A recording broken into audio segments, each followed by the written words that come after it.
Դավթի Սաղմոսների գիրքը, գլուխ 4 Երբ ձայն տվի, իմ արդարության համար լսեցիր ինձ Աստված,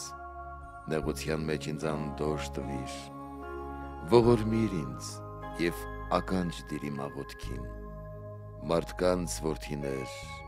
մինչև երբ պիտի խստասիրտ լինեք, ինչու եք ունայնություն սիրում և ստություն փնտրում, իմացեք, որ Տերը զարմանահրաշ գործեր արեց իր սրբի համար, և Տերը կլսի ինձ, երբ օգնության կանչեմ նրան, եթե բարկանաք, մի մեղանչեք,